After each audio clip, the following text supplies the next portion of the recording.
Good morning po.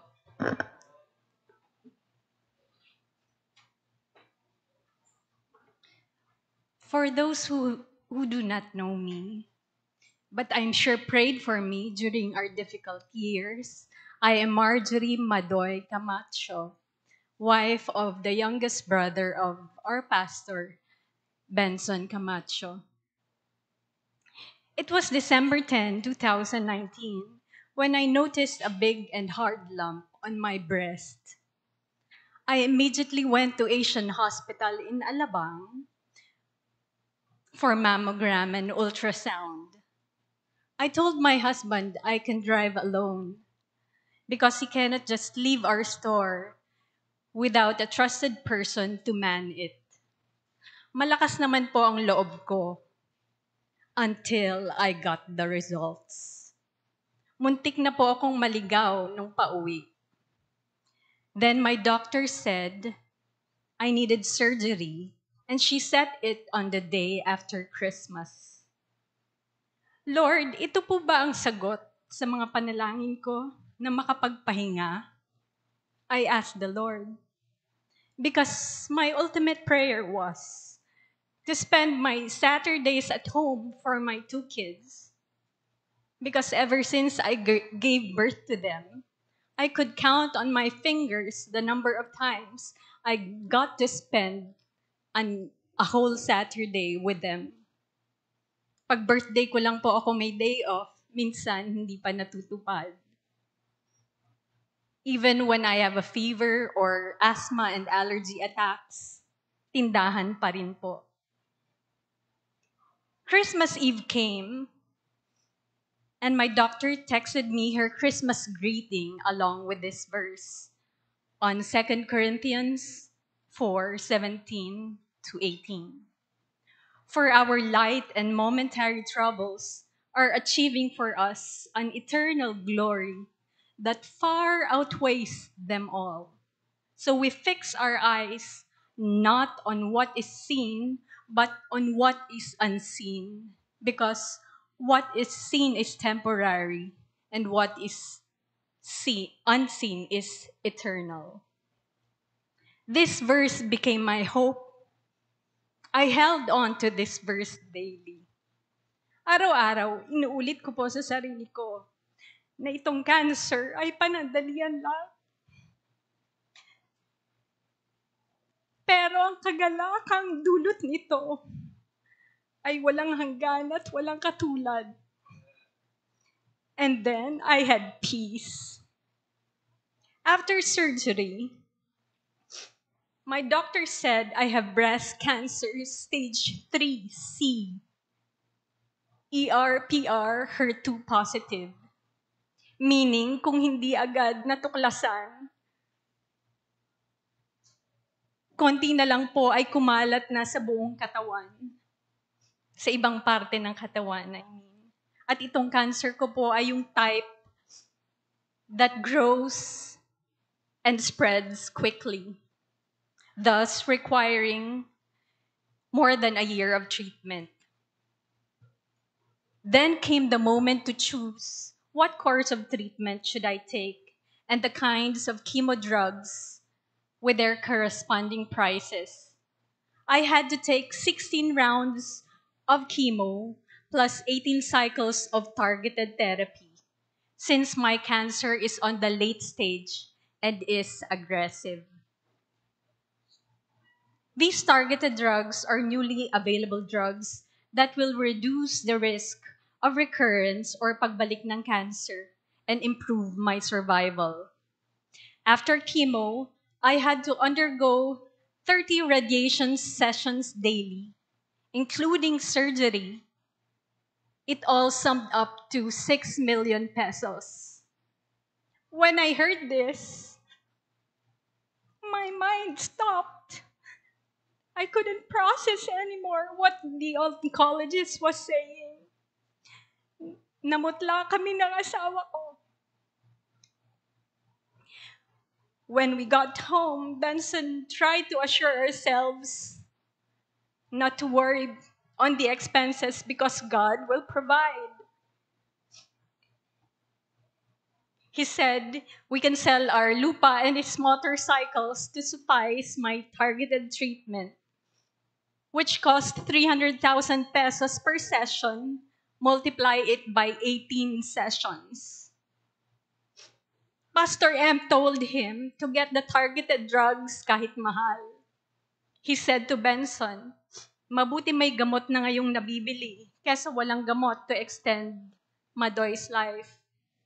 He and Ate Joy and their sister doctor gave us not just physical support, but also mental and financial support. And then came the pandemic. With ECQ, we had to close our store for 2 months. Nabawasan pa ng source ang pambili ng gamot ko. But we continued to give our monthly tithes, missions, and building supports. Hindi namin binawasan, kundi dinagdagan pa the amount we give for missions because we were so moved by the sermon during the missions conference. We also added more for our new building project. Furthermore, Benson learned to give first fruit offering or the whole month's rent whenever we had a new tenant in our building. We fully trusted God.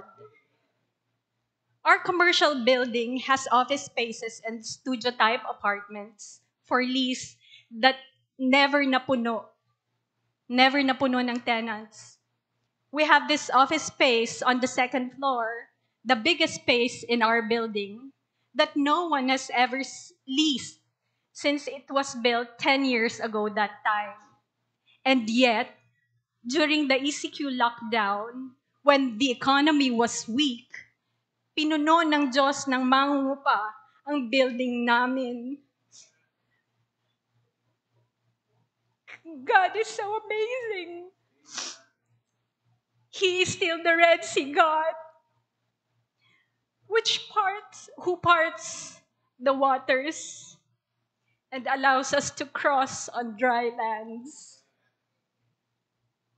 Also that time, our family had a nightly worship and prayer time. Kung dati pre-cancer, hindi ako makatulog habang wala pa sa tabi ko ang asawa ko. With cancer, nawawala po siya sa tabi ko sa madaling araw.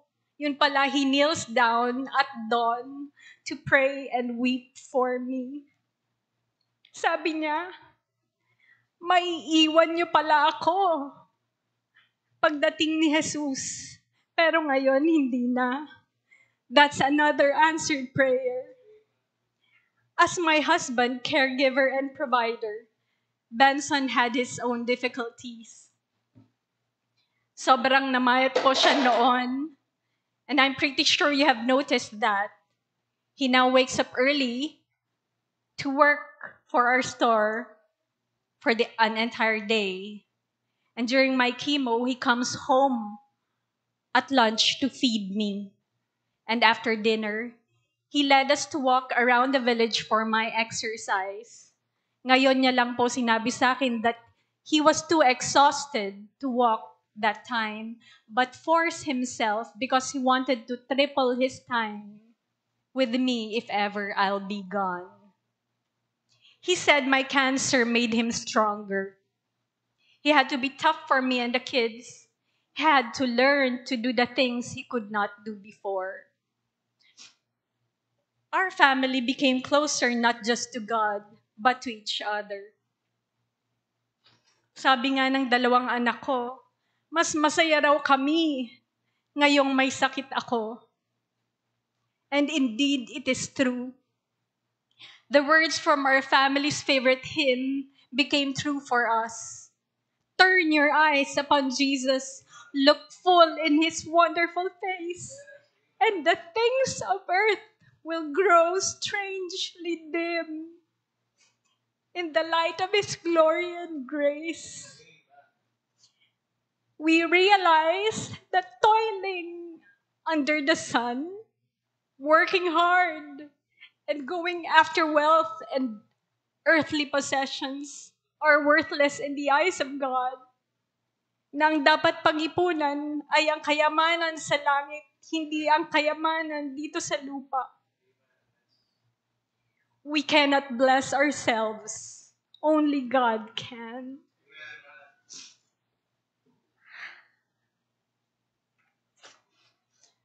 The Lord opened the windows of heaven for my treatment.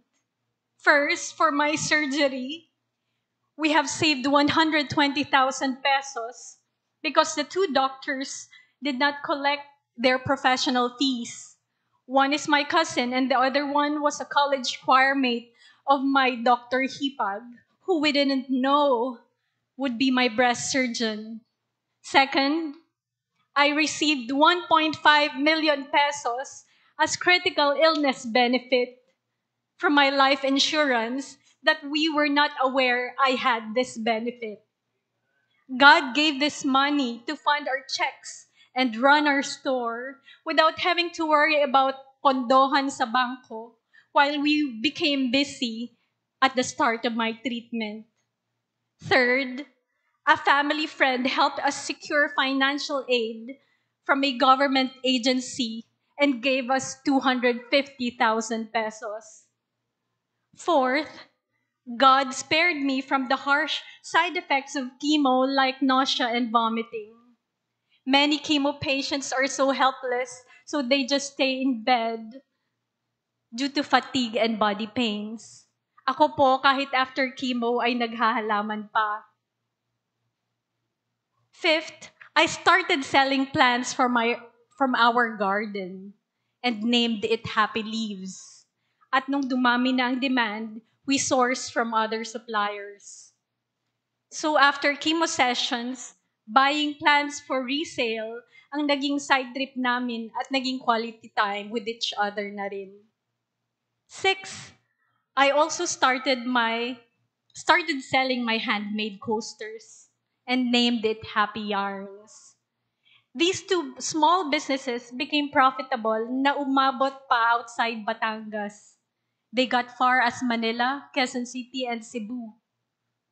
If I could ship outside the Philippines, my plants and coasters would have reached US and London. Who would have thought I would be having two businesses that I love doing while on chemo? Last and importantly, natapos po ang treatments ko na wala kaming naibentang properties. At lahat po ng business loans namin ay nabayaran ng lahat na never pa pong nangyari in the entire 19 years of existence ng aming negosyo. I am the Lord, the God of all mankind. Is there anything too hard for me? Jeremiah 32:27. I knew that God is in control, so my faith did not waver. I learned not to forego peace and not to bear needless pain by giving all my problems to God through prayer. By His grace, malakas po ang loob ko. Nakakatulog po ako. Pero minsan, dinadaanan din ng lungkot whenever I hear a fellow cancer survivor has died. My earnest prayer to God is to give me 30 more years so I could see my children's children. This verse I am holding on to. But let him ask in faith, nothing wavering. For he that wavereth is like a wave of the sea and driven with the wind and tossed. For let not that man think that he shall receive anything from the Lord. That's from James 1:6-7. Still, I went through physical pain during surgery, needle biopsy, and radiation, and a few times during chemo infusion. But at all times, I felt God's loving arms carrying me, holding me. Whenever I become fearful due to intense pain, I worship God by singing worship songs and reciting Psalms 23 and Jeremiah 29:11. For I know the plans I have for you, declares the Lord. Plans to prosper you and not to harm you. Not to harm you. Plans to give you hope and a future. And all your prayers, my brethren, damang-dama po naming pamilya, nakasama namin kayo sa panalangin. This church is family. Salamat po sa inyong lahat.